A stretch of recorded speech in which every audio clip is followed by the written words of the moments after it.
Hello বন্ধুরা, career space YouTube চ্যানেলে আপনাদের সকলকে স্বাগত জানাই। আশা করি আপনারা সবাই ভালো আছেন। আজকে এই মুহূর্তে শিক্ষক নিয়োগ সংক্রান্ত যে সবচেয়ে গুরুত্বপূর্ণ আপডেট উঠে এসেছে, বিস্তারিত সেই সম্পর্কে আলোচনা করব।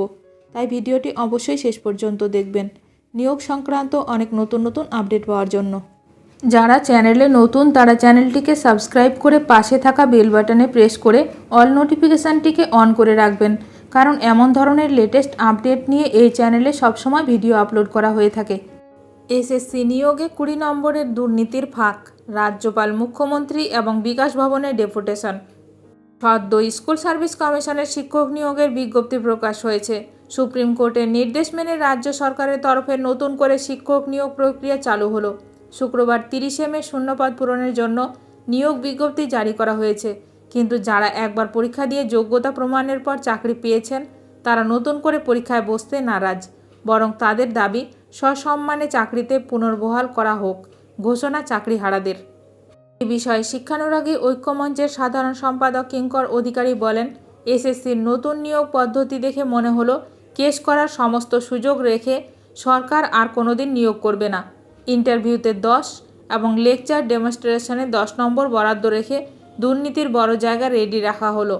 এই প্রক্রিয়ায় যোগ্য শিক্ষক শিক্ষাকর্মীদের চাকরি ফিরে পাওয়ার আশা একেবারেই ক্ষীণ। আমরা এর সম্পূর্ণ প্রতিবাদ জানাচ্ছি।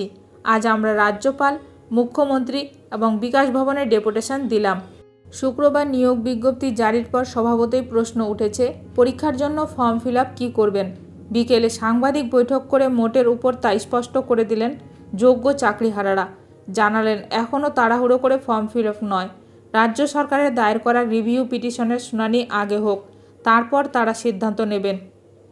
স্কুল শিক্ষা দপ্তরের নতুন করে শিক্ষক নিয়োগ প্রক্রিয়ার নিয়ম ঘিরে ফের বিতর্ক। সুপ্রিম কোর্টের নির্দেশ মেনে শিক্ষক শিক্ষিকা নিয়োগ প্রক্রিয়ার বিজ্ঞপ্তি জারি করেছে স্কুল সার্ভিস কমিশন বা এসএসসি। এর পাশাপাশি এবারের পরীক্ষার নিয়োগ বিধিও জানানো হয়েছে, আর তা নিয়েই প্রশ্ন তুলেছেন অনেকেই। এরপরই তিনি বলেন, 2016 সালে যে নিরিখে পরীক্ষা হয়েছিল সেই নিরিখেই পরীক্ষা হতে হবে। দুর্নীতির জন্য 2016 সম্পূর্ণ প্যানেল বাতিল হয়েছে।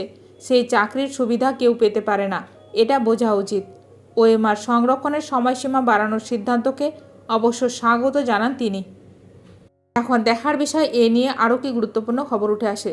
শিক্ষক নিয়োগ সংক্রান্ত সমস্ত রকমের আপডেট সবার প্রথমে পেতে এখনই আমার চ্যানেলটি সাবস্ক্রাইব করে রাখুন। ভিডিওটি ভালো লাগলে অবশ্যই লাইক করবেন। আজকের ভিডিওটি এখানেই শেষ করলাম।